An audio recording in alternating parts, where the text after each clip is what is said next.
ربیع الاول کا مہینہ آتا ہے، 12 ربیع الاول کی تاریخ آتی ہے، ہندوستان کے بہت سارے شہروں میں جلوس نکالا جاتا ہے، بڑے بڑے ڈی جے کے ساؤنڈ بجتے ہیں اور نوجوان ٹوپی لگا لگا کر کے اللہ کے نبی کی تعریف میں نعتیں پڑھ رہا ہے، لڑکے لڑکیاں سج سور کر کے نکل رہے ہیں، گنبد خضرا کی شبیہ بنائی جا رہی ہے، گھروں کو سجایا جا رہا ہے، یہ ساری چیزیں نیک عمل سمجھ کر کے، ثواب کا کام سمجھ کر کے اس کو کیا جا رہا ہے، مگر چونکہ اس عمل کے اوپر اللہ کی مہر نہیں ہے، رسول کی مہر نہیں ہے، یہ عمل اللہ سے ثابت نہیں ہے، رسول سے ثابت نہیں ہے، اس لیے دنیا کی نظر میں یہ جتنا بھی اچھا عمل ہو جائے، اسلام کی نظر میں یہ نیک عمل نہیں ہے، بلکہ اس کو بدعت کہا جائے گا۔ اور اللہ کے نبی اپنے ہر خطبے میں کہا کرتے تھے وَشَرَّ الْأُمُورِ مُحْدَثَاتُهَا، سب سے برا کام وہ ہے جو دین کے اندر نیا نکالا جائے، وَكُلُّ مُحْدَثَةٍ بِدْعَةٍ، اور دین کے اندر ہر نیا کام جو نکالا جائے وہ بدعت ہے، وَكُلُّ بِدْعَةٍ ضَلَالَةٍ، اور ہر بدعت گمراہی ہے، وَكُلُّ ضَلَالَةٍ فِي النَّارِ، اور ہر گمراہی جہنم میں لے کر کے جانے والی ہے۔ شعبان کا مہینہ آتا ہے رمضان کے پہلے، اس کی 15 تاریخ کو شب برات منائی جا رہی ہے، قبرستان پہ جا کے لوگ مردوں کے اپنے اپنے مردوں کی قبر پہ جا کر کے فاتحہ پڑھ رہے ہیں، مسجدوں کو سجایا جا رہا ہے، رات رات بھر قرآن کی تلاوت کی جا رہی ہے۔ یہ سارا کا سارا کام کیوں کیا جا رہا ہے؟ اچھا سمجھ کر کے کیا جا رہا ہے، نیکی کا کام سمجھ کر کے کیا جا رہا ہے، مگر چونکہ اس عمل کے اوپر اللہ کی مہر نہیں ہے، رسول کی مہر نہیں ہے، اس لیے یہ عمل شریعت کی نظر میں نیک عمل نہیں مانا جائے گا، یہ عمل باطل قرار پائے گا، یہ عمل بدعت قرار پائے گا۔ اس کو بہت اچھے طریقے سے آپ سمجھیں۔ سورہ کہف کی اس آخری آیت کو یاد کر لیجئے، فَمَنْ كَانَ يَرْجُو لِقَاءَ رَبِّهِ فَلْيَعْمَلْ عَمَلًا صَالِحًا، جو اپنے رب سے ملاقات کرنا چاہتا ہے، جو جنت میں جانا چاہتا ہے، جو اللہ کی بارگاہ میں کامیاب ہونا چاہتا ہے، وہ عمل کرے تو نیک عمل کرے، جس کو اللہ نے نیک قرار دیا ہو، جس کو رسول نے نیک قرار دیا ہو۔ ہمارے بہت سارے بھائی بہت سارے غلط کام اور بدعات کے کام کرتے ہیں اور یہ سمجھتے ہیں کہ وہ نیک عمل کر رہے ہیں، لیکن اللہ کی قسم جس عمل کو اللہ اور اس کے رسول نے نیک عمل نہیں قرار دیا اور ہم اس کو نیکی سمجھ کر کے کر رہے ہیں، وہ عمل کل قیامت کے دن ہمارے لیے مصیبت بن جائے گا۔ اس لیے کہ اللہ کے نبی فرماتے ہیں من عمل عملا لیس علیہ امرنا فہو رد، جس نے کوئی ایسا عمل کیا جس عمل کے اوپر ہم نے کوئی حکم نہیں دیا تھا، تو وہ عمل مردود ہو جائے گا، وہ عمل کرنے والے کے منہ پر مار دیا جائے گا۔ فرض نماز آپ پڑھتے ہیں، فرض نماز کے بعد ہاتھ اٹھا کے دعا کرنے کا مسئلہ بہت پوچھا جاتا ہے۔ بنگال میں آج بھی بہت ساری اہل حدیث مسجدوں میں امام صاحب ہاتھ اٹھا کے دعا کر رہے ہیں، پیچھے مقتدی بھی ہاتھ اٹھا کے دعا کر رہے ہیں۔ میرے پیارے ساتھیوں، اللہ کے نبی کی نماز کا پورا طریقہ ہم کو حدیثوں کے اندر ملتا ہے۔ آپ کہاں پر ہاتھ باندھتے تھے یہ بھی حدیثوں کے اندر ذکر کیا گیا ہے۔ آپ جب رفع یدین کرتے تھے تو آپ کا ہاتھ کتنا اٹھتا تھا یہ بھی حدیثوں کے اندر موجود ہے۔ آپ رکوع میں جاتے تھے تو آپ کی پیٹھ کا لیول کیا ہوتا تھا یہ بھی حدیثوں کے اندر بیان کیا گیا ہے۔ آپ کا سر کہاں ہوتا تھا یہ بھی بیان کیا گیا ہے۔ آپ سجدے میں جاتے تھے تو آپ کے بدن کے کتنے اعضاء زمین پر رہتے تھے یہ بھی حدیثوں کے اندر بتایا گیا ہے۔ آپ کی کہنی آپ کے بغل سے کتنی دور رہتی تھی یہ بھی حدیثوں کے اندر بتایا گیا ہے۔ آپ اتحیات میں بیٹھتے تھے تو آپ کی انگلی حرکت کرتی تھی یا نہیں کرتی تھی، آپ اپنی انگلی کو کب اٹھاتے تھے کب نہیں اٹھاتے تھے یہ بھی حدیثوں کے اندر بیان کیا گیا ہے۔ مگر پوری دنیا میں کوئی ایک بھی صحیح حدیث ایسی نہیں ہے کہ اللہ کے نبی نے فجر کی نماز پڑھائی ہو، ظہر کی نماز پڑھائی ہو، عصر کی نماز پڑھائی ہو اور آپ نے ہاتھ اٹھا کے دعا کی ہو اور صحابہ نے بھی اپنے اپنے ہاتھ اٹھا کے ساتھ میں دعا کیا ہو۔ یہ اجتماعی دعا کرنا ظاہر ہے کہ یہ شکل اللہ اور اس کے رسول سے ثابت نہیں ہے، لہٰذا یہ بھی بدعت کی کیٹیگری میں ہے۔ اور بدعت کرنے والا وہ لاکھ یہ سمجھے بھائی صاحب ڈسٹرب مت کرو بھائی، بات مت کرو، یہاں کھڑے ہو۔ بدعت کرنے والا جتنا بھی اس عمل کو نیکی کا کام سمجھ کر کے کرے، کل قیامت کے دن اس کو سمجھ میں آئے گا کہ میں نے تو اس کو نیکی کا کام سمجھ کر کے کیا تھا، مگر آج یہ میرے حق میں مصیبت بن گیا، میرے گلے کی ہڈی بن گیا۔ قیامت کے دن جب لوگ پیاس سے بے حال ہوں گے، اللہ کے نبی اپنی امت کے لوگوں کو جام کوثر پلا رہے ہوں گے، کوثر کا پانی پلا رہے ہوں گے، اور اللہ کے نبی کی امت کے لوگوں کی نشانی کیا ہوگی؟ غور سے سن لو ارریا والو، بھٹا باڑی والو، اللہ کے نبی کی امت کی نشانی یہ نہیں ہوگی کہ وہ لنگی پہننے والے ہوں گے، وہ ٹوپی لگانے والے ہوں گے، ان کی یہ پہچان بھی نہیں ہوگی کہ ان کا نام اسلامی ٹائپ کا نام ہوگا، ان کی یہ پہچان بھی نہیں ہوگی کہ وہ گوشت کھانے والے ہوں گے، بلکہ اللہ کے نبی کی امت کے لوگوں کی پہچان یہ ہوگی کہ ان کے اعضائے وضو چمک رہے ہوں گے، وہ دنیا سے وضو کر کے اور نماز، وہ دنیا میں وضو کرتے ہوں گے اور نماز پڑھتے ہوں گے، اور وضو میں جن جن چیزوں کو وہ دھویا کرتے تھے وہ ساری کی ساری چیزیں لائٹ کی طرح چمکیں گی، ان کا چہرہ چمکے گا، ان کا ہاتھ چمکے گا، ان کی کہنیاں چمکیں گی، ان کے پورے اعضائے وضو چمکیں گے، اور یہ چمک ہی ان کی پہچان ہوگی کہ اللہ کے نبی کی امت کے لوگ ہیں۔ اب جو بیچارہ نماز ہی نہیں پڑھتا وہ کس منہ سے کہے گا قیامت کے دن کہ میں اللہ کے نبی کا امت ہوں؟ یہ پاسپورٹ ہوگا قیامت کے دن۔ جیسے اگر آپ کو انڈیا سے بنگلہ دیش جانا ہو، انڈیا سے سعودی عرب جانا ہو تو بغیر پاسپورٹ کے آپ نہیں جا سکتے، وہ پاسپورٹ آپ کی پہچان ہوتا ہے، پاسپورٹ آپ کو آگے جانے کا ایک ذریعہ ہوتا ہے۔ اللہ کے نبی کوثر کا جام پلا رہے ہوں گے، اور گیٹ پر وہاں انٹری آپ کو تب ملے گی جب آپ کے پاس وضو کا پاسپورٹ ہوگا، آپ کے پاس نماز کا پاسپورٹ۔ اللہ کے نبی اپنی امت کے لوگوں کو جام کوثر پلا رہے ہوں گے، اتنے میں کچھ لوگ آئیں گے، اللہ کے نبی ان کو بھی کوثر کا پانی، اور کوثر کا پانی کیسا ہوگا؟ حدیث میں اللہ کے نبی فرماتے من شرب منہ لا یظما بعدہ ابدا، جو کوثر کا پانی ایک بار پی لے گا اس کے بعد اس کو کبھی پیاس نہیں لگے گی۔ اللہ کے پیارے نبی اپنے امتیوں کو جام کوثر پلانے کی کوشش کر رہے ہوں گے کہ فرشتے آ کر کے روک دیں گے، اے اللہ کے نبی آپ ان کو پانی نہیں پلا سکتے۔ اللہ کے نبی سوال کریں گے کیوں نہیں پلا سکتا؟ ان کا جرم کیا ہے، ان کی غلطی کیا ہے، انہوں نے کیا ایسا کام کیا ہے کہ میں ان کو جام کوثر نہیں پلا سکتا؟ فرشتے جواب دیں گے انک لا تدری ما احدثوا بعدک، اے اللہ کے نبی آپ نہیں جانتے انہوں نے آپ کے بعد دین کے اندر کون کون سے نئے نئے کام کیے۔ اے اللہ کے نبی انہوں نے شب برات کا تہوار بھی منایا، انہوں نے 12 ربیع الاول کو جلوس بھی نکالا، انہوں نے محرم کی 10 تاریخ کو تعزیے بھی نکالے، انہوں نے قبروں پر جا کر کے چادر بھی چڑھائی۔ اے اللہ کے نبی انک لا تدری ما احدثوا بعدک، آپ نہیں جانتے کہ انہوں نے آپ کے دین کی شکل کیسی بنا ڈالی، انہوں نے آپ کے دین کو کتنا بدل ڈالا۔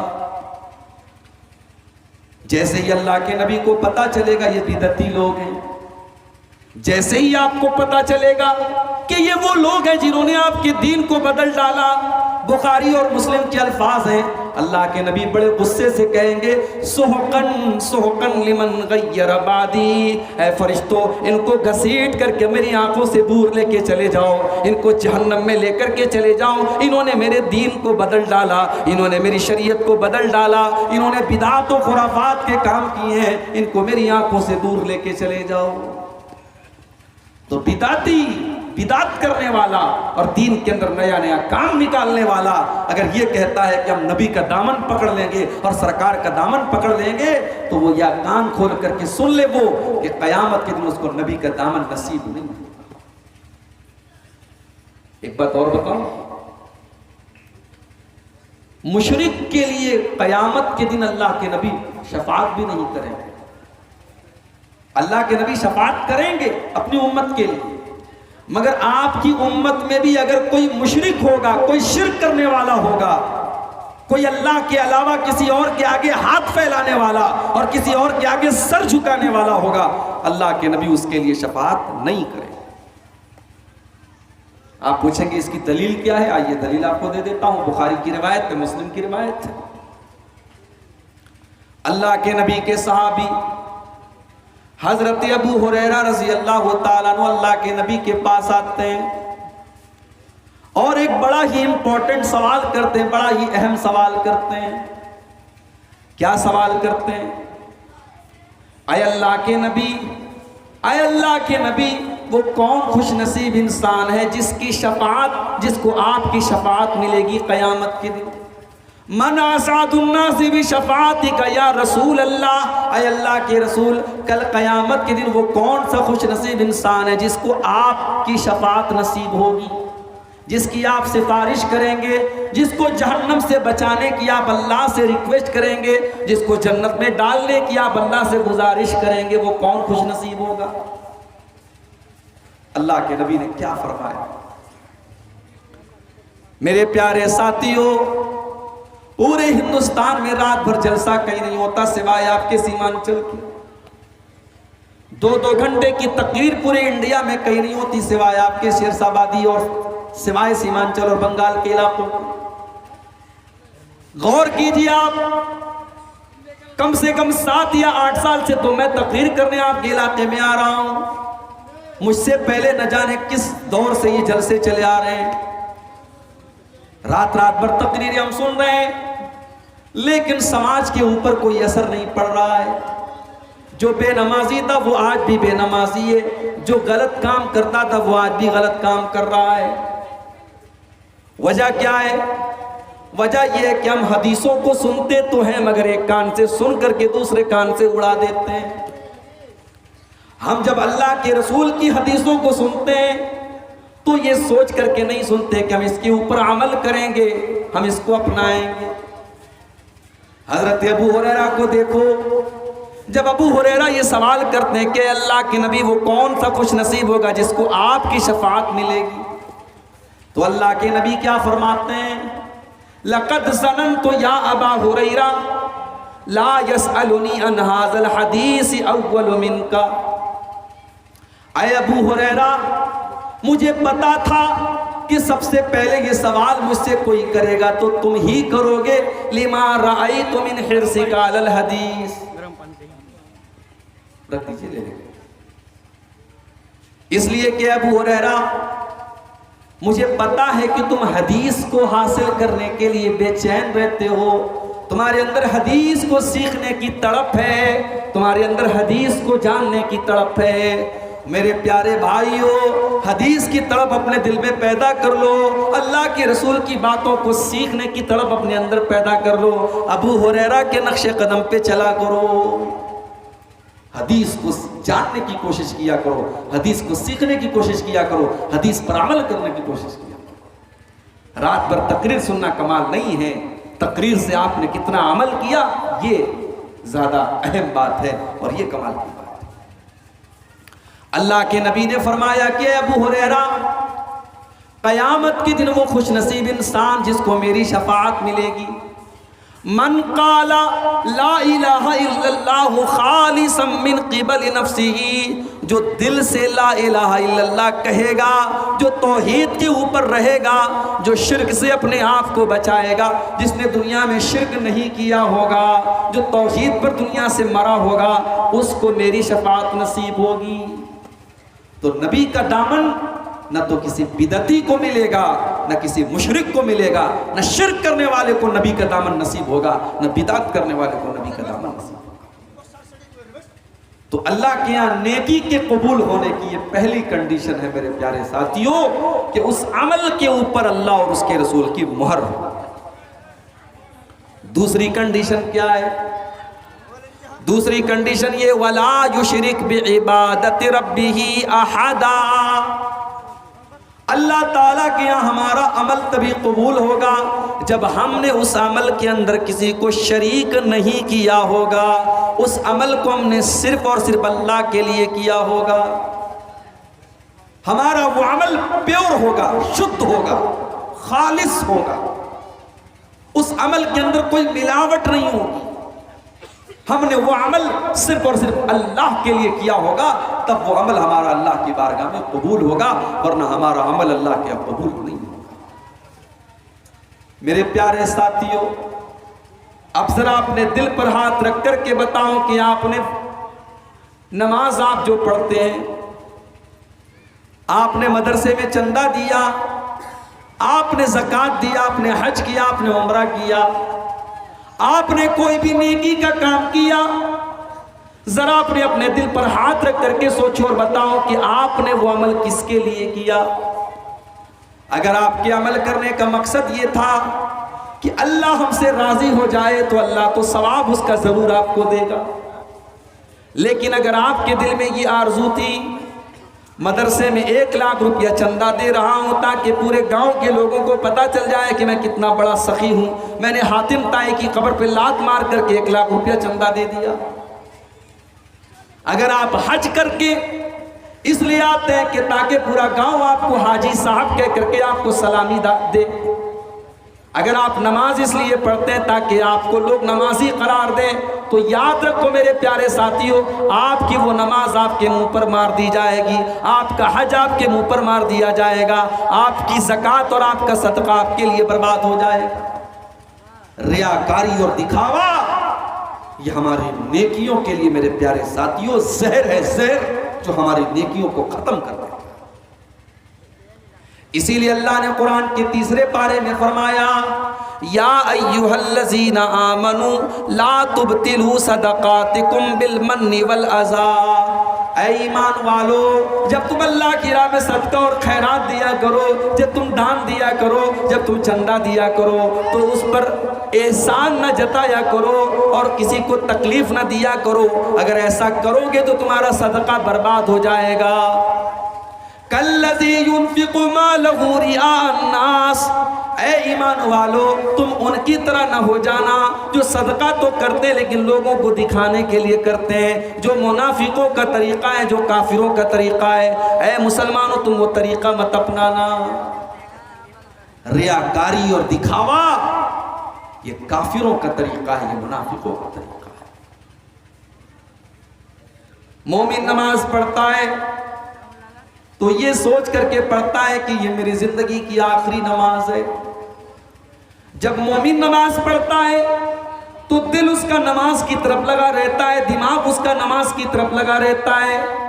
اور جب منافق نماز پڑھتا ہے تو قرآن کریم میں اللہ بیان کرتا ہے وَإِذَا قَامُوا إِلَى الصَّلَاةِ قَامُوا كُسَالَىٰ، جب یہ منافق لوگ نماز پڑھنے کے لیے آتے ہیں بڑی سستی کے ساتھ، بڑی کاہلی کے ساتھ آتے ہیں، يُرَاءُونَ النَّاسَ، یہ لوگوں کو دکھانے کا کام کرتے ہیں، یہ اللہ کے لیے نماز نہیں پڑھتے، یہ لوگوں کو دکھانے کے لیے نماز پڑھتے ہیں۔ وَلَا يَذْكُرُونَ اللَّهَ إِلَّا قَلِيلًا، اور یہ بہت کم اللہ کو یاد کرتے ہیں، یہ بہت تھوڑا سا اللہ کو یاد کرتے ہیں۔ ریاکاری کرنا یہ کافروں کی نشانی ہے، یہ منافقوں کی نشانی ہے۔ اور اب میں جو حدیث آپ کو سنانے جا رہا ہوں یہ وہ حدیث ہے جس کو بیان کرنے کے پہلے حضرت ابو ہریرہ رضی اللہ تعالیٰ عنہ بے ہوش ہو جاتے ہیں۔ حدیث کو بیان کرنے کے پہلے حضرت ابو ہریرہ بے ہوش ہو جاتے ہیں، ہوش میں آتے ہیں۔ لوگ سوال کرتے ہیں کہ ابو ہریرہ آپ ہم کو اللہ کے رسول کی کوئی حدیث سنانے جا رہے تھے؟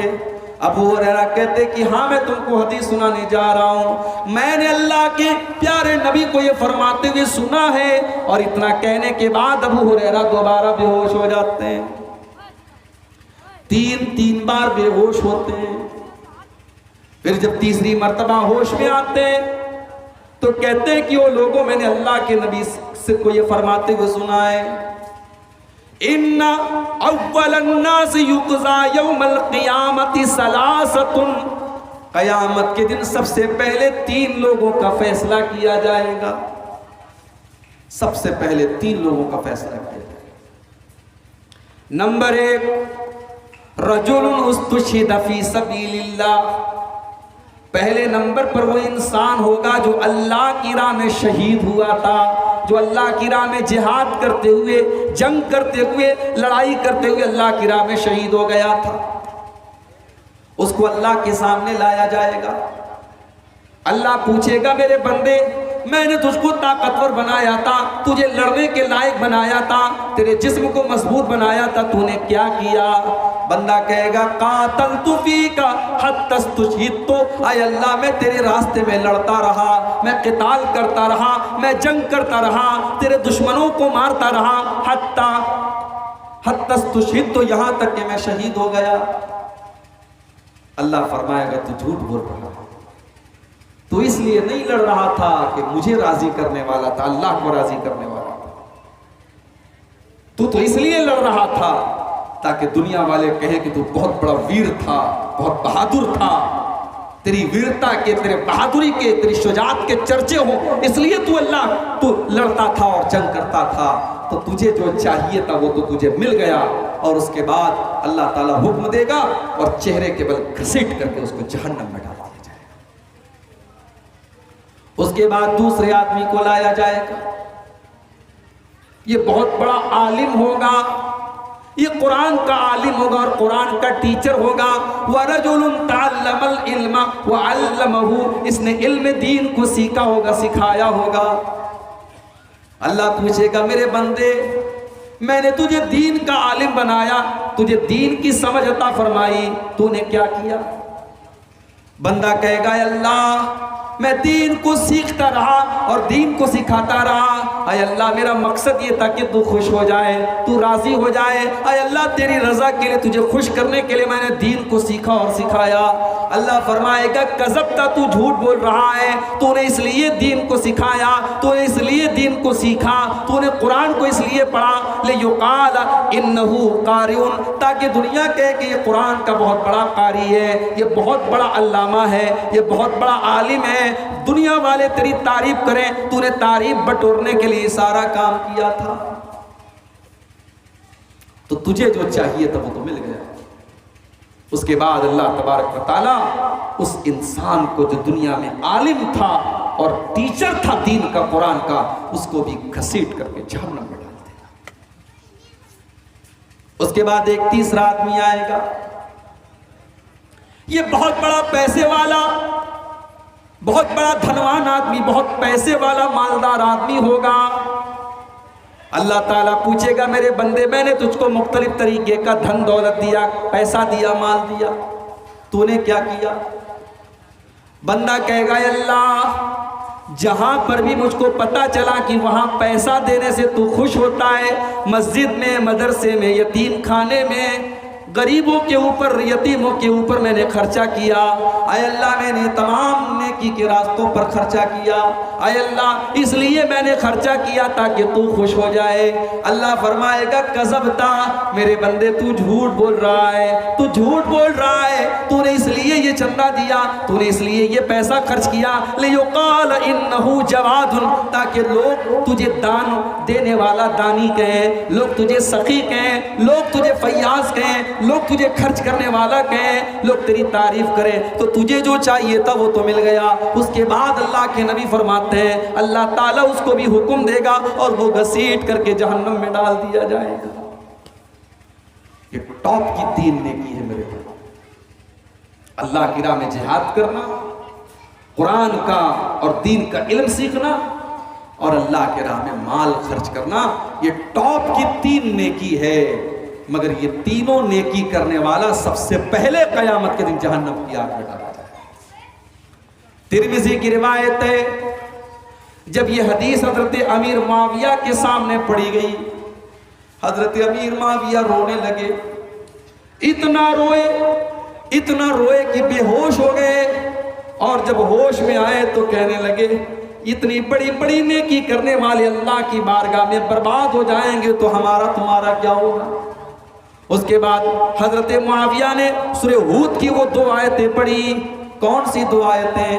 اللہ نے فرمایا من کان یرید الحیات الدنیا وزینتها نوفی الیہم اعمالہم فیہا وہم فیہا لا یبخسون. جو دنیا میں نیک عمل کرے گا، اچھا عمل کرے گا، لیکن اللہ کو خوش کرنے کے لیے نہیں کرے گا بلکہ دنیا کمانے کے لیے کرے گا، دنیا والوں کی تعریف بٹورنے کے لیے کرے گا، ہم اس کی نیکی کا بدلہ اس کو دنیا میں دے دیں گے، ہم دنیا میں کوئی کمی نہیں کریں گے. اولئک الذین حبطت اعمالہم، یہی وہ لوگ ہوں گے جن کی نیکیاں برباد ہو جائیں گی اور ان کو آخرت میں ان کو کچھ ملنے والا نہیں ہے.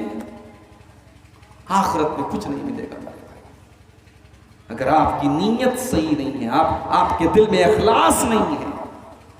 شیر صاحبادی برادری میں کھانے میں مسالہ بہت ڈالا جاتا ہے. ڈالتے کہ نہیں ڈالتے؟ غلط نہیں بول رہا ہوں نا. جھول بہت ڈالتے، جھول. اچھا، کھانے میں آپ نے مسالہ بہت ڈال دیا لیکن نمک نہیں ڈالا.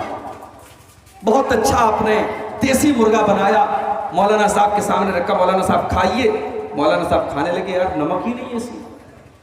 اب ساری چیزیں آپ نے ڈال دی، نمک نہیں ڈالا تو وہ مزہ نکل جائے گا کھانا. اسی طریقے سے نیکی کے اندر میرے پیارے ساتھیوں، عمل کے اندر اخلاص اگر نہیں ہے، اگر اس عمل کے اندر ریاکاری ہے، دکھاوا ہے، تو عمل چاہے دیکھنے میں جتنا ہی اچھا کیوں نہ ہو، اللہ کی بارگاہ میں وہ عمل بیکار ہے، کیونکہ اس کے اندر اخلاص کا نمک نہیں ہے. جب تک اخلاص نہیں ہوگا، ہم اللہ کے لیے وہ نیک عمل نہیں کریں گے، تب تک ہمارے عمل کی اللہ کی کوئی ہے. اسی لیے بخاری شریف کی پہلی حدیث ہے. جاؤ میرے نوجوان ساتھیوں، بخاری کی پہلی حدیث آپ کو سنانے جا رہا ہوں.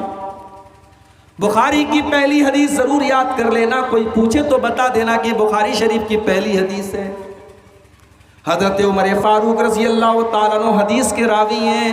اللہ کے پیارے نبی فرماتے ہیں صلی اللہ علیہ وسلم، انما الاعمال بالنیات وانما لکل امرئ ما نوی. تمام کے تمام اعمال کا دار و مدار نیت پر ہے، اور انسان کو اتنا ہی ثواب ملے گا جتنی اس نے نیت کی ہوگی.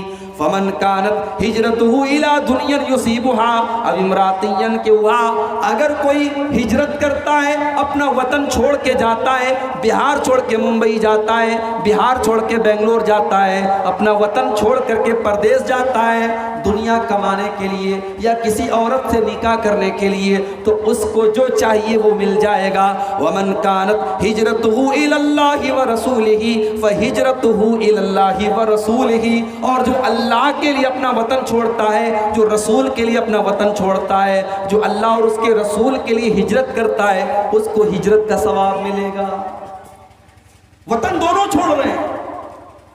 ایک انسان بیچارہ برما میں رہتا تھا، وہاں دین پر عمل کرنے میں پریشانی آ رہی تھی، بیچارہ اپنا وطن چھوڑ کر کے ہندوستان آتا ہے، کسی اور ملک میں جاتا ہے.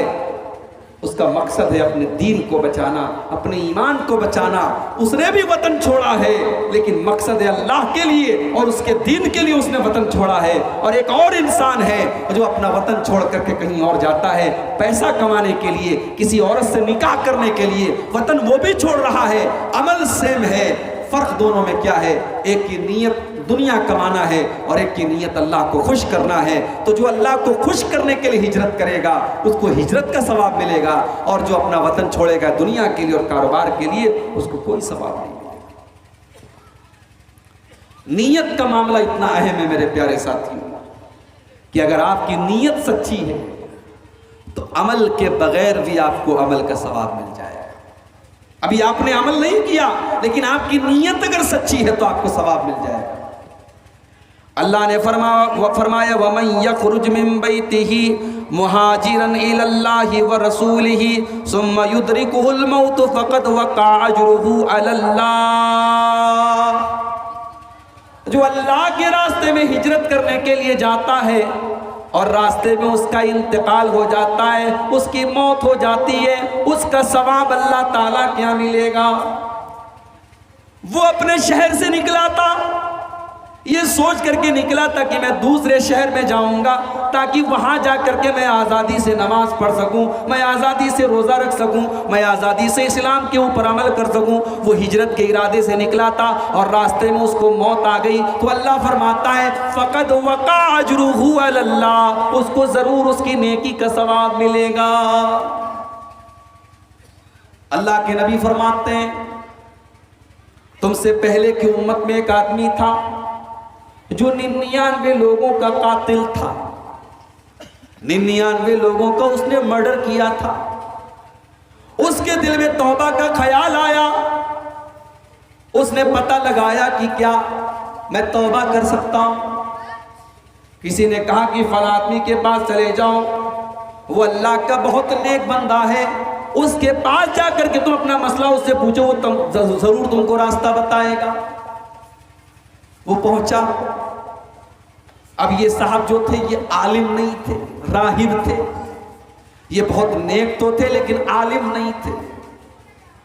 ایک بات یاد رکھو، عالم کا کام عالم ہی کو کرنا چاہیے، عالم کی جگہ کسی اور کو مت دو۔ اس بار سیمانچل کے جلسوں میں کئی جگہ میں نے دیکھا شاعروں کو بلایا جا رہا ہے، مئو سے شاعر آ رہے ہیں، پرتاپ گڑھ سے شاعر آ رہے ہیں، لکھنؤ سے شاعر آ رہے ہیں۔ کیوں آ رہے ہیں بھائی؟ آپ جلسہ کرا رہے ہیں کہ مشاعرہ کرا رہے ہیں؟ ہر تقریر کے پہلے جھوم جھوم کر کے نعت پڑھ رہا ہے وہ شاعر، اور کئی جگہ میں نے دیکھا کہ ایسی نعت پڑھ رہا ہے جس میں صاف صاف اللہ کے نبی کی شان میں غلو کیا جا رہا ہے اور اللہ کے نبی کو اللہ کے مقام تک پہنچایا جا رہا ہے۔ جلسے میں بڑے بڑے علماء بیٹھے ہیں، کوئی بولنے والا نہیں۔ یہ بہت بڑی کمی ہے میرے بھائیوں ہمارے اندر۔ ابھی ہم شاعروں کو بلا رہے ہیں، کل کوئی نوٹنکی باز آئے گا، کوئی ڈرامے باز آئے گا، کوئی چٹکلے سنانے والا آئے گا، پھر پبلک کہے گی کہ کسی ناچنے والے کو بلا دو، کسی گانے والے کو بلا دو، بس پبلک کی ہر ڈیمانڈ ہم پوری کرتے چلے جائیں۔ ایسا نہیں ہونا چاہیے۔ بنگال کے اندر ابھی میں گیا، پینٹ کوٹ پہن کر کے ٹائی لگا کر کے ایک انسان آتا ہے، عالم نہیں ہے اس نے، وہ عالم نہیں ہے، اس نے کسی مدرسے کا منہ بھی نہیں دیکھا ہے، 4 کتابیں پڑھ لی، ڈاکٹر ذاکر نائک کی کچھ ویڈیوز دیکھ لی، بہت بڑے علامہ بن گئے، بہت بڑے علامہ بن گئے، برادر فلاں بن گئے۔ اب وہ فتویٰ کیا دیتے ہیں؟ تقریر ان کی موجود ہے انٹرنیٹ پر، فتویٰ یہ دیتے ہیں کہ اگر کوئی عورت پردہ نہیں کرتی ہے تو کافر ہو جاتی ہے، اگر کوئی عورت پردہ نہیں کرتی ہے، نقاب میں نہیں رہتی ہے، بے پردہ گھر سے نکلتی ہے تو وہ کافر ہو جاتی ہے، کیونکہ اللہ نے قرآن میں عورت کو پردہ کرنے کا حکم دیا ہے اور وہ جان بوجھ کر کے اللہ کے حکم کو نہیں مان رہی ہے، اس لیے وہ کافر ہو جاتی ہے۔ اور ایسی عورت جب گھر جاتی ہے اور شوہر سے ملاقات کرتی ہے تو وہ زنا کرتی ہے، کیونکہ وہ تو کافر ہو چکی ہے۔ ویڈیو موجود ہے انٹرنیٹ کے اوپر۔ میں بنگال میں گیا، ایک صاحب مجھے بتانے لگے تو میں نے کہا کہ گویا پیڑ ببول کا تو آم کہاں سے آئے۔ اب آپ نے علماء کی جگہ ان کو بٹھایا ہے، ان جوکروں کو لا کر کے آپ نے بٹھایا ہے۔ بنگال اور سیمانچل کے اس علاقے میں اللہ کی قسم تکلیف ہوتی ہے، درد ہوتا ہے کہ آپ اس اسٹیج پر ایسے لوگوں کو بلاتے ہیں جو قرآن کی ایک آیت ڈھنگ سے نہیں پڑھ سکتے، جو موضوع روایتیں آپ کے سامنے بیان کرتے ہیں، جو من گھڑت قصے آپ کے سامنے بیان کرتے ہیں، لیکن آواز اچھی ہے، ترنم اچھا ہے، انداز اچھا ہے، بس آپ فدا ہیں اور اس کو آپ بلا رہے ہیں۔ میرے بھائیوں، عالم کی جگہ عالم کو دیجئے، کسی اور کو مت دیجئے۔ جاہلوں سے آپ مسئلہ پوچھیں گے تو وہ غلط جواب بھی دیں گے اور آپ کو گمراہ کریں گے، اور یہ قیامت کی ایک نشانی بھی اللہ کے نبی نے بتائی تھی۔ یہ قیامت کی ایک نشانی ہے کہ عالم کی جگہ جاہل کو دی جائے، جاہلوں سے لوگ مسئلہ پوچھیں گے۔ اللہ کے نبی فرماتے ہیں، بخاری کی روایت ہے، ان اللہ لا يقبض العلم انتزاعا ينتزعه من العباد، اللہ تعالیٰ دنیا سے علم کو اچانک نہیں اٹھائے گا، وَلَكِنْ يَقْبِضُ الْعِلْمَ بِقَبْضِ الْعُلَمَاء، بلکہ اللہ تعالیٰ دھیرے دھیرے علماء کو اٹھا لے گا۔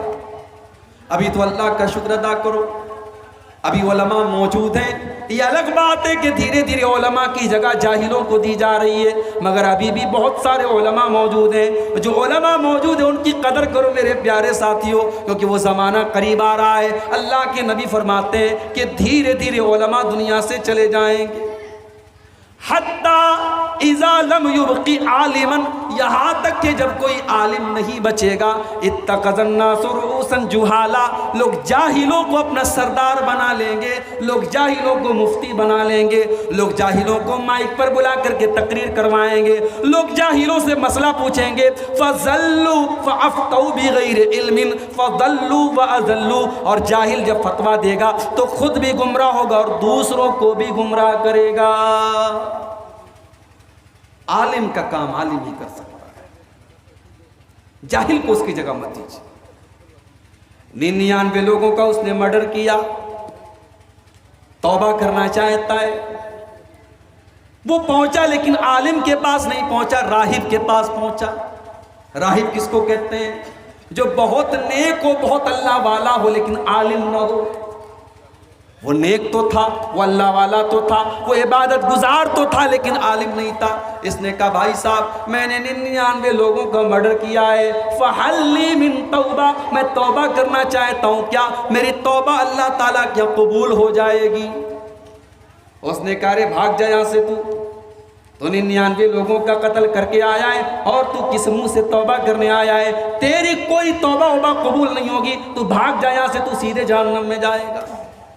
اس نے کہا اچھا میری توبہ قبول نہیں ہوگی، کوئی بات نہیں، جب توبہ قبول نہیں ہوگی تو جیسے 99 قتل کیا ہے قتل اور کر دیتا ہوں، تو تلوار نکالی اور اس کو بھی قتل کر دیا، 100 قتل کر دیے اس نے۔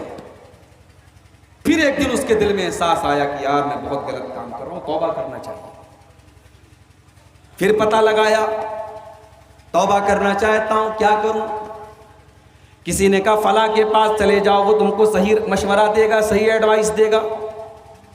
اب یہ جس کے پاس پہنچا تو حدیث کے الفاظ ہے وہ عالم تھا، عالم کے پاس پہنچا اور اس سے جا کر کے کہنے لگا انی قتلت 100 نفس، میں نے 100 لوگوں کا قتل کیا ہے، فَحَلْ لِي مِن توبہ، کیا میں توبہ کر سکتا ہوں؟ وہ عالم تھا، عالم نے صحیح جواب دیا۔ عالم نے کہا مَن يَحُولُ بَيْنَكَ وَبَيْنَ رَبِّكَ، اے میرے بھائی اگر تو توبہ کرنا چاہتا ہے تو کون تیرے اور تیرے رب کے بیچ میں رکاوٹ بن سکتا ہے؟ اگر تو توبہ کرنا چاہتا ہے تو توبہ کا دروازہ تو تیرے لیے کھلا ہے، کون تیرے اور تیری توبہ کے بیچ میں رکاوٹ بن سکتا ہے؟ تو توبہ کر لے، کوئی بات نہیں، تو توبہ کر لے، تو سدھر جا، تو اپنی اصلاح کر لے، مگر ہاں اگر تو توبہ کرنا چاہتا ہے تو تجھے یہ گنہگاروں کی بستی چھوڑنی پڑے گی، تجھے ڈاکوؤں اور چوروں کا علاقہ چھوڑ کر کے اللہ کے نیک بندوں کے علاقے میں جانا پڑے گا۔ پتہ یہ بھی چلا خربوزہ کو دیکھ کے خربوزے کا رنگ بدلتا ہے، نقاب والی لڑکی بھی جب بے نقاب لڑکیوں کے بیچ میں آتی ہے تو وہ بھی بے نقاب ہو جاتی ہے، جب حرام خوروں کے بیچ میں کوئی صحیح آدمی آتا ہے وہ بھی حرام خور ہو جاتا ہے۔ علاقے کا اثر پڑتا ہے، ماحول کا اثر پڑتا ہے، اس لیے اگر اپنی اصلاح کرنا چاہتے ہو تو اچھے ماحول میں چلے جاؤ، یا تو ماحول کی اصلاح کرو یا ماحول کو چھوڑ کے چلے جاؤ۔ اس نے کہا تمہیں توبہ کرنا ہے تو تمہیں اس برے لوگوں کی بستی کو چھوڑ کر کے جانا پڑے گا۔ اب حدیث کے الفاظ ہیں 100 لوگوں کا قاتل تھا، ڈاکو تھا، ابھی اپنی بستی کو چھوڑ کر کے نیک لوگوں کی بستی میں جانے لگا۔ راستے میں ابھی آدھا راستہ اس نے طے کیا ہے کہ موت کا فرشتہ آ گیا، موت کا فرشتہ، موت کا فرشتہ پوچھ کر کے نہیں آتا ہے کہ تھوڑا سا آپ کو آدھا گھنٹہ کا ٹائم اور دے دیا جائے، موت تو اپنے ٹائم پر آتی ہے۔ ہو سکتا ہے آپ موبائل پر کوئی گندی چیز دیکھ رہے ہو موت آ جائے، ہو سکتا ہے شراب کے نشے میں موت آ جائے، ہو سکتا ہے اللہ کی بارگاہ میں سجدہ کرتے ہوئے موت آ جائے، موت تو اپنے ٹائم پر آتی ہے۔ ہم لوگ بولتے ہیں نا اچانک مر گیا، بائک سے جا رہا تھا اچانک ایکسیڈنٹ ہو گیا، ہمیں لگتا ہے کہ اچانک ایکسیڈنٹ ہو گیا مگر اس کی موت اسی ایکسیڈنٹ سے لکھی تھی، وہ اچانک نہیں مرا ہے، وہ اپنے ٹائم پر مرا ہے۔ ہمارے یہاں بالی ووڈ کی فلموں کے ذریعے ایک اور کانسیپٹ بنایا گیا کہ جو آتم ہتیا کر لیتا ہے اس کی آتما بھٹکتی رہتی ہے کہ نہیں؟ ہمارے بہت سارے لوگ سمجھتے ہیں کہ جو خودکشی کر لے اس کی آتما بھٹکتی رہتی ہے. کسی کی آتما بھٹکتی نہیں رہتی بھائی صاحب. پہلی بات تو آتما ہندی کا لفظ ہے, اردو میں روح کا لفظ آیا ہے, قرآن میں روح کا لفظ آیا. ہمیں روح کو روح ہی کہنا چاہیے, آتما واتما نہیں کہنا چاہیے. مرنے کے بعد کوئی انسان دوبارہ دنیا میں نہیں آ سکتا, چاہے اس کا مرڈر ہوا ہو, چاہے اس نے سوسائڈ کیا ہو, چاہے ایکسیڈنٹ ہوا ہو, کسی بھی طریقے سے وہ مرا ہو, کسی کی بھی روح دنیا میں واپس بولو بھائی نہیں آ سکتی. تو موت تو اپنے ٹائم پر آتی ہے. موت کا فرشتہ آ گیا, اس کو اس سے کوئی مطلب نہیں ہے کہ وہ توبہ کرنے جا رہا تھا, ابھی اپنی بستی میں پہنچا بھی نہیں ہے, آدھے راستے میں تھا کہ موت آ گئی. اب موت کے فرشتے بھی دو ٹائپ کے ہوتے ہیں, ایک ہوتا ہے رحمت کا فرشتہ, ایک ہوتا ہے عذاب کا فرشتہ. نیک آدمی کی روح کو جو قبض کرتا ہے وہ رحمت کا فرشتہ ہوتا ہے, بڑے آرام سے روح نکالتا ہے. اور جو برا آدمی ہوتا ہے, کافر ہوتا ہے, فاسق ہوتا ہے, فاجر ہوتا ہے, اس کی روح کو کون نکالتا ہے؟ عذاب کا فرشتہ, جو بڑی تکلیف کے ساتھ روح کو نکالتا ہے. رحمت کا فرشتہ بھی آ گیا, عذاب کا فرشتہ بھی آ گیا. دونوں آپس میں لڑنے لگے. رحمت کا فرشتہ کہنے لگا یہ توبہ کے ارادے سے جا رہا تھا, یہ توبہ کر چکا تھا, یہ اللہ کے نیک بندوں کی بستی میں جا رہا تھا, اس لیے اس کی روح کو میں نکالوں گا, اس کو میں لے کے جاؤں گا. عذاب کا فرشتہ کہنے لگا یہ 100 لوگوں کا قاتل تھا, یہ چور تھا, یہ ڈاکو تھا, اس کی روح کو میں لے کر کے جاؤں گا. دونوں آپس میں لڑنے لگے. اللہ نے ایک تیسرے فرشتے کو انسان کی شکل میں بھیجا. اچھا, تیسرا فرشتہ انسان کی شکل میں آیا, یہ ان دونوں فرشتوں کو پتہ نہیں چلا. اس سے پتہ یہ چلا کہ فرشتے بھی عالم الغیب نہیں ہوتے, فرشتوں کو اتنا ہی پتہ ہوتا ہے جتنا اللہ نے ان کو بتایا. اب یہ تیسرا فرشتہ انسان کی شکل میں پہنچا. فرشتوں نے اس کے سامنے اپنا مسئلہ رکھا کہ ہم دونوں کے بیچ کہیں جھگڑا ہے, آپ نیک انسان معلوم ہوتے ہیں, آپ تھوڑا سا ہمارا مسئلہ حل کر دیجیے. اس نے کہا ایک کام کرو, تم تو فرشتے ہو, تمہارے لیے کوئی مسئلہ نہیں ہے, تم ایک کام کرو, راستے کو ناپ لو. یہ جہاں سے چل کر کے آیا تھا اس راستے کو بھی ناپ لو, اور جہاں یہ چل کے جا رہا تھا اس راستے کو بھی تم ناپ لو, اور یہ دیکھ لو کہ یہ نیک لوگوں کی بستی سے زیادہ قریب ہے یا برے لوگوں کی بستی سے زیادہ قریب ہے. اگر یہ نیک لوگوں کی بستی سے قریب ہے تو رحمت کا فرشتہ اس کو لے کر کے جائے گا, اور برے لوگوں کی بستی سے قریب ہے تو عذاب کا فرشتہ لے کر کے جائے گا. حدیث کے الفاظ ہیں, جب راستے کو ناپا گیا, اس کو کیا بولتے ہیں آپ کے, یہ جو لمبائی ہوتی ہے کیا بولتے ہیں, بتا بولتے ہیں نا, ایک بتا, ہمارے ابھی بتا ہی بولتے ہیں, میں بولنے والا تھا بتا. اس کو اردو میں بالشت بولتے ہیں, بالشت, ایک پنجے کی جو فاصلہ ہوتا ہے, اس کو عربی میں کہتے ہیں شبر. اللہ کے نبی فرماتے ہیں کہ جب راستے کو ناپا گیا تو اس انسان کی جو لاش تھی وہ نیک لوگوں کی بستی سے 1 بتہ زیادہ قریب تھی. اللہ نے بچا لیا اس کو. کیوں بچا لیا میرے بھائی؟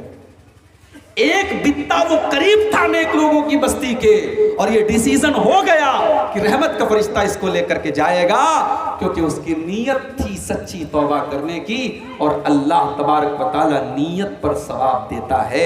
اگر آپ کی نیت سچی ہوگی تو آپ کا ثواب کہیں نہیں جائے. اللہ کے نبی جہاد کے سفر پہ جا رہے ہیں, لڑائی کے میدان میں جا رہے ہیں. بہت سارے ایسے صحابہ ہیں جو غریب ہیں, مجبور ہیں, بے کس ہیں, بے سہارا ہیں. وہ کسی وجہ سے اس لڑائی میں نہیں جا پائے. کسی کی ٹانگ صحیح نہیں ہے, کوئی بوڑھا ہو چکا ہے, کوئی کمزور ہے, کوئی بیمار ہے. اللہ کے نبی جب سفر پہ جاتے ہیں, راستے میں اپنے صحابہ سے کہتے ہیں او لوگو انا قوام بالمدینتی ما سرتم مسیرا او قطعتم وادیا الا ہم معکم. اے میرے صحابہ, کچھ لوگ ایسے بھی ہیں جو مدینہ میں رہتے ہیں مگر تم جہاں جہاں جاتے ہو تمہارے ساتھ ساتھ وہ لوگ بھی چلتے ہیں, تمہارے ساتھ ساتھ وہ بھی ہر جگہ جاتے ہیں, ان کو بھی تمہارے ساتھ جانے کا پورا ثواب ملے گا. حالانکہ وہ لوگ مدینہ کے اندر ہیں. صحابہ نے کہا اے اللہ کے نبی ایسا کیسے ہو سکتا ہے کہ وہ تو مدینہ کے اندر ہیں اور جہاں جہاں ہم جا رہے ہیں ان کو پورا پورا ثواب ملے گا. اللہ کے نبی نے فرمایا حبسہم العذر، وجہ یہ ہے کہ وہ بیچارے مجبور تھے. ان کی نیت تو تھی، ان کا ارادہ تو تھا، لیکن وہ مجبور تھے، اس لیے اللہ تعالیٰ ان کو پورا پورا ثواب دے گا. نیت اگر آپ کی سچی ہے تو اللہ ثواب پورا دے. غزوہ تبوک کا موقع یاد کیجیے. اللہ کے نبی اپنے صحابہ کے درمیان یہ اعلان کرتے ہیں کہ اے میرے صحابہ، مدینہ سے 700 کلومیٹر دور کا لمبا سفر کرنا ہے. مئی جون کا مہینہ ہے، گرمی کا موسم ہے. اے میرے صحابہ، ہمارے پاس سامان نہیں ہے، ہمارے پاس سفر کی تیاری نہیں ہے. اے میرے صحابہ، تم اس غزوے کے لیے، اس جنگ کے لیے جو بھی تم تعاون پیش کر سکتے ہو کرو. من جہز جیش العسرہ فلہ الجنہ. اگر اس لشکر کی تیاری میں تم نے اپنا جان دیا، اپنا چندہ دیا، اپنا تعاون پیش کیا تو میں تمہیں جنت کی گارنٹی دیتا ہوں. صحابہ کرام اپنی اپنی طاقت کے مطابق تعاون پیش کر رہے ہیں، چندہ پیش کر رہے ہیں، دان دے رہے ہیں. کچھ صحابہ اللہ کے نبی کے پاس آتے ہیں. اے اللہ کے نبی، میں غریب آدمی ہوں، میرے پاس کوئی دھن دولت تو نہیں ہے، میں مزدور آدمی ہوں، میں جتنا کماتا ہوں اتنا کھا جاتا ہوں. اے اللہ کے نبی، یہ ایک مٹھی جو لے کر کے آیا ہوں، یہ میں نے رات میں کام کیا ہے، میں نے رات میں لکڑیوں کا گٹھر اٹھایا ہے، میں نے محنت کی ہے. اے اللہ کے نبی، یہ ایک مٹھی جو لے لیجیے. منافقوں نے مذاق اڑایا ان کا. دیکھو یہ ایک مٹھی جو کے ذریعے اسلام کی مدد کرنے کے لیے آئے ہیں. اللہ کے نبی نے فرمایا تم ان کا مذاق نہ اڑاؤ، ان کا مذاق نہ اڑاؤ. اس ایک مٹھی جو کی تم قیمت کیا کہو؟ اس کے پیچھے اخلاص ہے، ان کے دل میں سچائی ہے. انہوں نے سچے دل سے اللہ کی راہ میں یہ صدقہ دیا ہے اور اللہ کے نبی نے ان کی ایک مٹھی جو کو قبول کر. کچھ صحابہ اللہ کے نبی کے پاس آتے ہیں. اے اللہ کے نبی، ہم بھی آپ کے ساتھ غزوہ تبوک میں جانا چاہتے ہیں. آپ نے فرمایا کیا تمہارے پاس سواری ہے؟ نہیں نہیں اے اللہ کے نبی، ہمارے پاس سواری نہیں ہے. آپ نے فرمایا اگر سواری نہیں ہے تو میں ساتھ میں لے کے نہیں چل سکتا، ہمارے پاس سواری کی بہت قلت ہے، سواری ہمارے پاس نہیں ہے، ہم تم لوگوں کو سواری کے بغیر لے کے نہیں جا سکتے. اب وہ بیچاری غریب صحابہ ہیں، ان کے پاس اتنی طاقت نہیں ہے کہ وہ اونٹ خرید سکیں، گھوڑا خرید سکیں، سواری کے جانور خرید سکیں. اب ان کے دل میں تکلیف ہوئی، ان کو یہ احساس ہوا کہ کاش ہمارے پاس بھی دولت ہوتی تو آج ہم بھی اللہ کے نبی کے ساتھ اس جہاد میں جاتے، اس غزوے میں جاتے اور ہم بھی اسلام کی خدمت کرتے. قرآن کریم میں اللہ نے بیان فرمایا وَلَا عَلَى الَّذِينَ إِذَا مَا أَتَوْكَ لِتَحْمِلَهُمْ قُلْتَ لَا أَجِدُ مَا أَحْمِلُكُمْ عَلَيْهِ. اے میرے نبی، آپ کے کچھ صحابہ آپ کے پاس آتے ہیں اور آپ سے کہتے ہیں کہ ہم آپ کے ساتھ جانا چاہتے ہیں، اور جب آپ یہ کہتے ہیں کہ میرے پاس سواری کا انتظام نہیں ہے، تولوا وَأَعْيُنُهُمْ تَفِيضُ مِنَ الدَّمِ، تو وہ پلٹ کر کے رونے لگتے ہیں، ان کی آنکھوں میں آنسو آ جاتے ہیں، وہ رونے لگتے ہیں. ان کو اس بات کا درد ہے، اس بات کا احساس ہے حَزَنًا أَلَّا يَجِدُوا مَا يُنْفِقُونَ.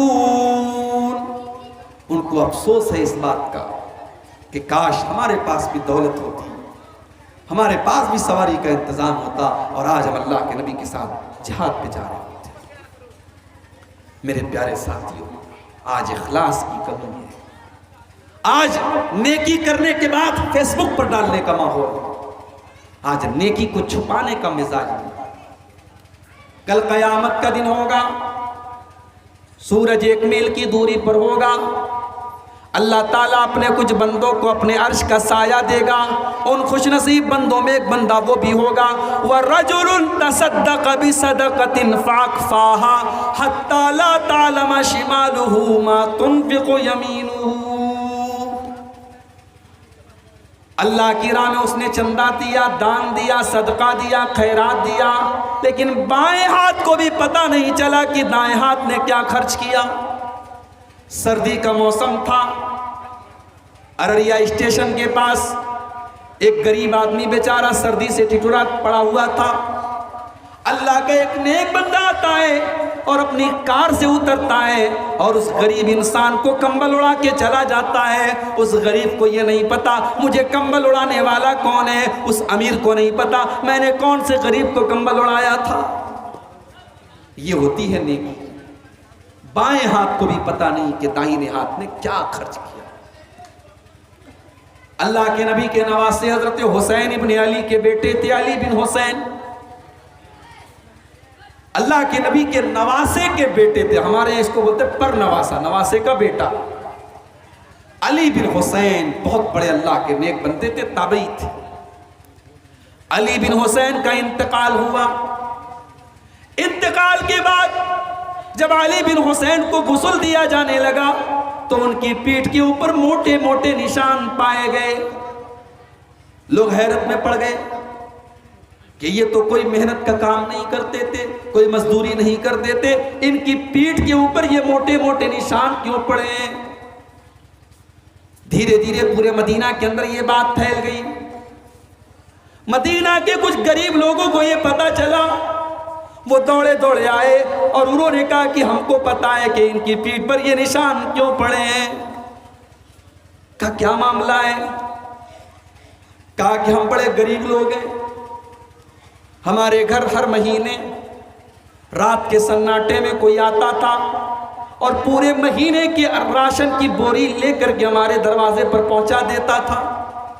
صبح کو دروازہ کھولتے تھے تو مہینے بھر کا راشن موجود رہتا تھا. کوئی اللہ کا نیک بندہ اپنی پیٹھ کے اوپر اناج کی بوری لاد کر کے ہمارے گھروں کے دروازے پر پہنچا دیتا تھا. ہمیں پوری زندگی یہ پتا نہ چلا کہ وہ اناج کی بوری پہنچانے والا کون تھا.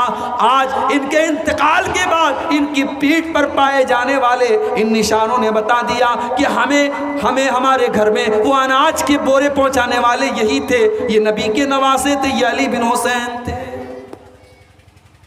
آج ایسی نیکی کرنے والے کہاں ہیں میرے؟ آج تو انسان اپنی نیکی کا پرچار کرتا ہے، اپنے تقوی کا پرچار کرتا ہے. حضرت عمر فاروق رضی اللہ تعالیٰ عنہ رات کے سناٹے میں اٹھتے ہیں، ایک بڑھیا کے گھر میں جاتے ہیں. حضرت طلحہ کہتے ہیں میں نے ایک دن دیکھا، پیچھا کیا، عمر کہاں جا رہے ہیں؟ دیکھا ایک مکان کے دروازے پر گئے، بڑی دیر تک اندر رہے اور اس کے بعد مکان سے دھیرے سے نکل کر کے چلے آئے. صبح ہوئی، میں مکان پہ گیا، دروازہ کھٹکھٹایا، ایک بوڑھی عورت نے دروازہ کھولا. میں نے کہا اماں رات میں کون انسان آپ کے گھر میں آیا تھا؟ کہنے لگی بیٹا یہ تو نہیں پتا کہ کون آیا تھا، کون آتا ہے، لیکن اللہ کا کوئی بندہ روزانہ آتا ہے اور رات میں میرے گھر میں آ کے میرے کاموں کو کر دیتا ہے، صفائی کر دیتا ہے، میری گندگی کو دور کر دیتا ہے، مجھے سہارا دے دیتا ہے. مجھے نہیں پتا کہ وہ کون اللہ کا بندہ ہے. حضرت طلحہ کی آنکھوں میں آنسو آ گئے. کہنے لگے یا طلحہ آثارات عمر تتبعو، اے طلحہ تو عمر کی لفظوں کو تلاش کر رہا ہے، تو عمر کی غلطیوں کو تلاش کر رہا ہے. ارے عمر تو وہ ہے جو بڑی عورتوں کی مدد رات کے سناٹوں میں کرتا ہے. نیکی کر دریا میں ڈال. کسی زمانے میں یہ کہاوت چلتی تھی کہ نیکی کر کے اس کو دریا میں ڈال دو. آج کا دور تو یہ ہے کہ نیکی کر فیس بک پر ڈال، نیکی کر یوٹیوب پر ڈال. غریب کو راشن دے رہے ہیں تو جب تک اس غریب کا 4 اخبار میں فوٹو نہ آ جائے تب تک غریب کے گھر میں راشن نہیں پہنچتا ہے. میرے پیارے ساتھیوں، ہمارے اسلاف اس طریقے سے عمل کرتے تھے. اپنے اندر اخلاص پیدا کرو. یہ کیمرے جو میرے سامنے لگے ہیں، میری پوری تقریر ریکارڈ ہو رہی ہے. 5 سال بعد بھی آپ یوٹیوب پر جائیں گے میری تقریر آپ کو مل جائے گی. دنیا کے یہ کیمرے ہماری ایک ایک حرکت کو ریکارڈ کر سکتے ہیں. تو سوچو میرے پیارے ساتھیوں کہ اس اللہ کا کیمرہ کتنا مضبوط ہوگا. آج کل کوئی موبائل آیا ہے، مجھے کسی نے بتایا کہ اس موبائل کے اندر جو کیمرہ لگا ہوا ہے وہ 108 میگا پکسل کا کیمرہ. ابھی تک آپ نے سنا ہوگا 20 میگا پکسل کا کیمرہ ہے، 40 میگا پکسل کا کیمرہ ہے. اب ایسا بھی موبائل آ گیا ہے کہ یہ جو کیمرہ ہوتا ہے جس کو بولتے ہیں DSLR کیمرہ، جو بہت ہی مضبوط کیمرہ ہوتا ہے، اب موبائل پر ایسے کیمرے آ گئے جو بالکل دور سے بھی بالکل صاف ویڈیو لے لیتے ہیں۔ میرے پیارے ساتھیوں، جب انسان کے بنائے ہوئے کیمرے اتنے مضبوط ہو سکتے ہیں تو اللہ کا کیمرہ کیسا ہوگا؟ اللہ کا کیمرہ تو ہماری ایک ایک چیز کو ریکارڈ کر رہا ہے۔ وَإِنَّ عَلَيْكُمْ لَحَافِظِينَ كِرَامًا كَاتِبِينَ يَعْلَمُونَ مَا تَفْعَلُونَ۔ میرے بندو، ہمارے کرامن کاتبین تمہارے ایک ایک عمل کو ریکارڈ کر رہے ہیں، ایک ایک چیز کو نوٹ کر رہے ہیں۔ تم رات کے سناٹے میں کیا کرتے ہو وہ بھی لکھا جا رہا ہے، تم دن کے اجالے میں کیا کرتے ہو وہ بھی لکھا جا رہا ہے۔ عورت کے پیٹ میں بچہ ہے، الٹرا ساؤنڈ کرایا جاتا ہے، الٹرا ساؤنڈ کی رپورٹ یہ بتا دیتی ہے کہ بچہ کتنا بڑا ہے ماں کے پیٹ میں۔ ایسی بھی مشینیں ہیں کہ جو ایک خاص ٹائم کے بعد یہ بتا دیتی ہیں کہ ماں کے پیٹ میں لڑکا ہے یا لڑکی ہے۔ مگر جانتے ہو اللہ تعالیٰ کو کسی کیمرے کی ضرورت نہیں ہے، اللہ تعالیٰ کو کسی الٹرا ساؤنڈ کی ضرورت نہیں ہے۔ اللہ یعلم ما تحمل کل انثی، اللہ تعالیٰ کو اچھی طریقے سے پتا ہے کہ عورت کے پیٹ میں کیا ہے۔ وما تغیض الارحام وما تزداد، اور ماں کے پیٹ میں جو بچہ ہے وہ بڑھ رہا ہے یا گھٹ رہا ہے، وہ کتنی سانس لے رہا ہے، اس کی آکسیجن کتنی ہے، اس کو غذا کیسے ملے گی، یہ اللہ کو اچھی طریقے سے پتا ہے۔ دنیا والوں، تم نے جس کو غریب نواز کہہ دیا، تم نے جس کو غوث اعظم کہہ دیا، شیخ عبد القادر جیلانی کو تم نے غوث اعظم بنا دیا، تم نے خواجہ معین الدین چشتی اجمیری کو غریب نواز بنا دیا۔ یہ لوگ بھی تو اپنی ماں کے پیٹ میں رہے ہوں گے، ان کی ماں کے پیٹ میں ان کا غریب نواز کون تھا، ان کا داتا کون تھا، ان کا غوث اعظم کون تھا، جس نے ان کی ماں کے پیٹ میں ان کو رزق پہنچایا ہے، وہی تم کو بھی رزق پہنچائے گا۔ یہ کتنا بڑا ظلم ہے کہ تم نے اللہ کو چھوڑ کر کے ان کو غریب نواز بنا لیا، تم نے ان کو غوث اعظم بنا لیا۔ اللہ یعلم ما تحمل کل انثی، اللہ کو اچھی طریقے سے پتا ہے کہ ماں کے پیٹ میں کیا ہے۔ وما تغیض الارحام وما تزداد، اور ماں کے پیٹ میں جو بچہ ہے وہ گھٹ رہا ہے یا بڑھ رہا ہے، اللہ کو اچھی طریقے سے پتا ہے۔ وَكُلُّ شَيْءٍ عِندَهُ بِمِقْدَارٍ، اللہ تعالیٰ کے پاس ہر چیز کا ایک اندازہ ہے، ہر چیز کا ایک ٹائم مقرر ہے۔ عالم الغیب والشہادت الکبیر المتعال، اللہ تعالیٰ غیب کی باتوں کو بھی جانتا ہے اور سامنے کی باتوں کو بھی جانتا ہے۔ اللہ بہت بڑا ہے، اللہ بہت بلند ہے۔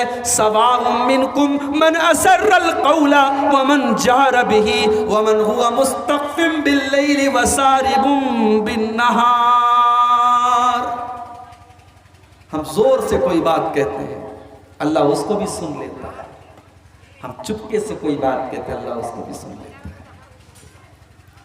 اللہ کے نبی اپنے گھر میں بیٹھے ہوئے ہیں، ایک عورت آتی ہے، دروازہ کھٹکھٹاتی ہے، اللہ کے نبی دروازہ کھولتے ہیں۔ کیا بات ہے؟ اے اللہ کے نبی، میرا نام خولہ بنت ثعلبہ ہے، میرے شوہر کا نام عبادہ بن صامت ہے۔ اے اللہ کے نبی، میرے کئی بچے ہیں، میں ادھیڑ ہو چکی ہوں۔ اے اللہ کے نبی، میرے شوہر نے غصے میں ایک دن مجھ سے یہ کہہ دیا، انت کزار امی علی، کہ تو میرے لیے ویسی ہے جیسے میری ماں کی پیٹھ ہے۔ اے اللہ کے نبی، میں بڑے بڑے صحابہ کے پاس گئی، سب کہہ رہے ہیں کہ تو اپنے شوہر کے لیے حرام ہو چکی ہے، طلاق ہو گیا، اب تو اپنے شوہر کے ساتھ نہیں رہ سکتی۔ اے اللہ کے نبی، میری جوانی ختم ہو گئی، ان بچوں کو لے کر کے میں اس عمر میں کہاں جاؤں گی؟ اے اللہ کے نبی، کوئی مسئلہ، اس مسئلے کا کوئی حل بتا دیجیے۔ اللہ کے نبی نے فرمایا، کوئی حل نہیں، جاؤ تم یہاں سے، تمہارے شوہر نے تم سے زہار کر لیا، جاؤ یہاں سے، اب تم اپنے شوہر کے ساتھ نہیں رہ سکتی، طلاق ہو گیا، حرام ہو گئی تم اپنے شوہر کے لیے۔ ایسا مت کہیے اللہ کے نبی، میں کہاں جاؤں گی؟ میرے مائکے میں بھی کوئی میری دیکھ بھال کرنے والا نہیں، میں ان بچوں کو لے کر کے کہاں جاؤں؟ کوئی تو حل ہوگا، کوئی تو راستہ ہوگا۔ اللہ کے نبی کہتے ہیں چلی جاؤ یہاں سے۔ وہ عورت کہتی ہے کوئی راستہ نکال دیجئے۔ وہ عورت اللہ کے نبی سے جھگڑا کر رہی تھی، بحث کر رہی تھی۔ اما عائشہ فرماتی ہیں میں گھر کے اندر بیٹھی تھی، لیکن اس عورت کے بیچ میں اور اللہ کے نبی کے بیچ میں کیا باتیں ہو رہی ہیں میں نہیں سن پا رہی تھی۔ میں گھر کے اندر تھی لیکن دروازے پر ہونے والی بات چیت میں سن نہیں پائی، لیکن اللہ نے قرآن کی آیت نازل فرما دی، 28ویں پارے کی پہلی آیت نازل فرما دی، قد سمع اللہ قول التی تجادلک فی زوجها وتشتکی الی اللہ۔ اے نبی، اللہ تعالیٰ نے اس عورت کی دعا کو سن لیا۔ اے نبی، جو آپ کے گھر پہ آ کے آپ سے بحث کر رہی تھی، اور اللہ تعالیٰ نے اس عورت کی دعا کو سن لیا۔ واللہ یسمع تحاورکما، اللہ تعالیٰ آپ دونوں کی بات چیت کو سن رہا تھا۔ اللہ تعالیٰ سب کچھ سننے والا ہے اور ہر چیز کی خبر رکھنے والا ہے۔ اما عائشہ کہتی ہیں کہ میں گھر کے اندر تھی، میں نہیں سن سکی، مگر اللہ ساتوں آسمان کے اوپر اپنے عرش پر ہے، مگر اس عورت کی بات کو اللہ نے سن لیا اور اللہ نے قرآن کی آیت نازل کی۔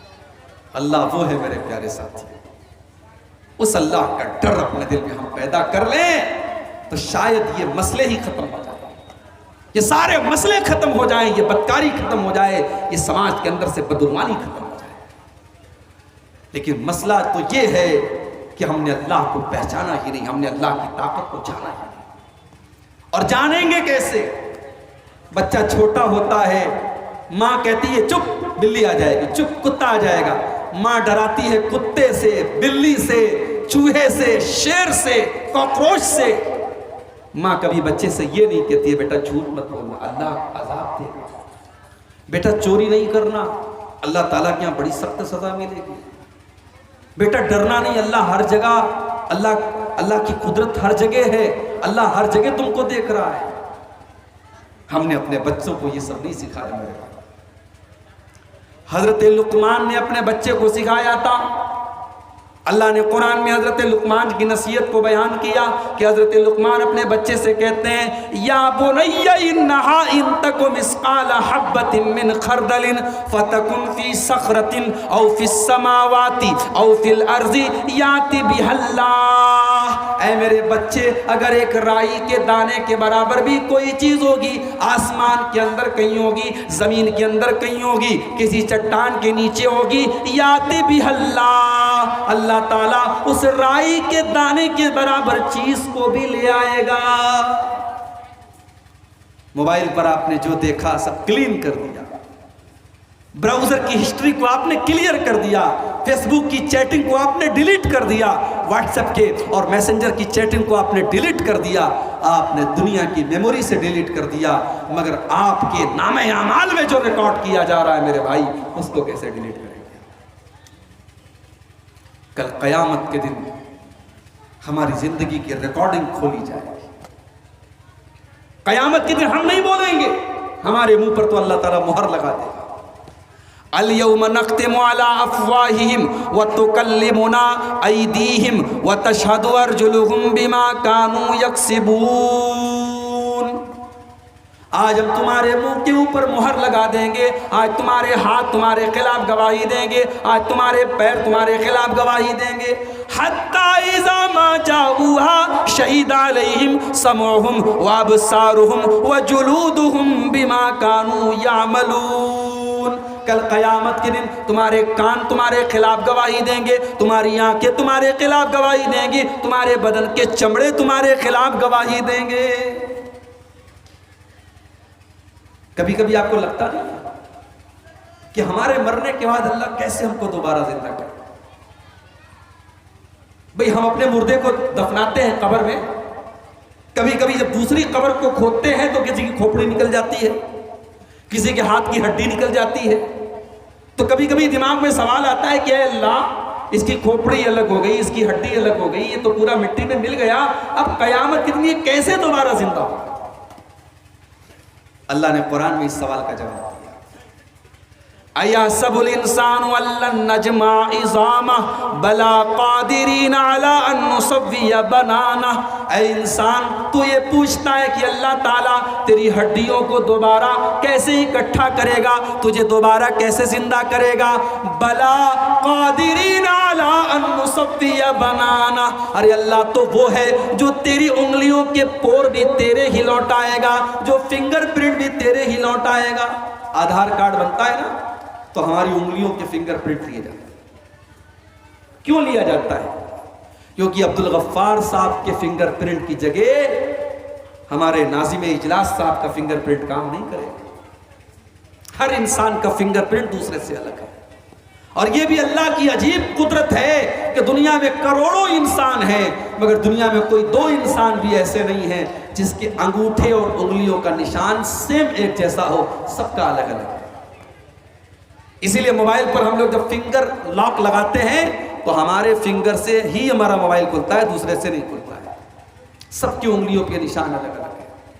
اللہ کہہ رہا ہے کہ تم ہڈیوں کی بات کرتے ہو، ہم تو تمہارے فنگر پرنٹ بھی تمہارے ہی لوٹائیں گے، تمہاری انگلیوں کے پور بھی تمہارے ہی لوٹائیں گے، کسی اور کو نہیں لوٹائیں گے۔ میرے بھائیوں، میرے عزیزوں، میرے بزرگوں، دنیا کے کیمرے کی ریکارڈنگ میں کچھ چیزیں مس ہو سکتی ہیں، مگر اللہ کے کیمرے میں کوئی چیز مس نہیں ہو سکتی۔ اس اللہ سے ہمیں اور آپ کو ڈرنا چاہیے، اور وہ اللہ کل قیامت کے دن ہماری تنہائی، ہم نے پبلک پلیس میں کیا کیا، ہم نے پرائیویٹ میں کیا کیا، ہم نے اکیلے میں کیا کیا، وہ سب کچھ ہمارے سامنے رکھ دے گا۔ ایک آخری بات بیان کر کے بات ختم کرنے جا رہا ہوں۔ ابن ماجہ کی یہ حدیث آپ اپنے سامنے رکھیے۔ اللہ کے پیارے نبی جناب محمد رسول اللہ صلی اللہ علیہ وسلم فرماتے ہیں لَأَعْلَمَنَّ أَقْوَامًا مِّنْ أُمَّتِي يَأْتُونَ يَوْمَ الْقِيَامَةِ بِحَسَنَاتٍ أَمْثَالَ جِبَالِ تِهَامَةَ بِيضًا، میری امت کے کچھ لوگ قیامت کے دن آئیں گے پہاڑوں کے برابر نیکی لے کر کے آئیں گے، پہاڑوں کے برابر نیکی لے کر کے آئیں گے، روزہ لے کر کے آئیں گے، نماز لے کر کے آئیں گے، زکوٰۃ لے کر کے آئیں گے، حج لے کر کے آئیں گے، عمرہ لے کر کے آئیں گے، فَيَجْعَلُهُ اللَّهُ عَزَّ وَجَلَّ هَبَاءً مَنْثُورًا، لیکن اللہ تبارک و تعالیٰ ان کی نیکیوں کو ہوا میں اڑا دے گا، ان کی نیکیوں کو ختم کر دے گا، برباد کر دے گا۔ حدیث کے راوی حضرت ثوبان رضی اللہ عنہ۔ آپ کے ہاں یہ نام رکھا جاتا ہے ثوبان؟ کسی کا نام سنا ہے آپ نے؟ عام طور سے لوگ نام نہیں رکھتے۔ ابھی بنگال کے ایک جلسے میں گیا، ایک مولوی صاحب بیچارے چندہ کر رہے تھے، انہوں نے چندے میں کہا ٹنکو نے مسجد میں اتنا چندہ دیا، رنکو نے اتنا چندہ دیا، ببلو نے اتنا دیا، گڈو نے اتنا دیا، یہ نام انٹو نے اتنا دیا۔ یہ نام رکھے جاتے ہیں مسلمانوں کے۔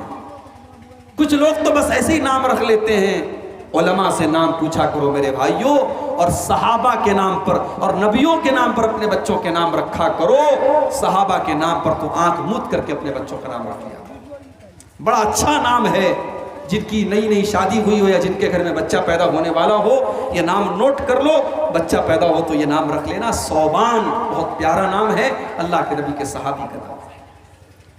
حدیث کے راوی حضرت ثوبان ہیں، کہتے ہیں اللہ کے نبی آپ کا یہ کہنا ہے کہ پہاڑوں کے برابر نیکی لے کر کے آئیں گے، ساری نیکیاں برباد ہو جائیں گی۔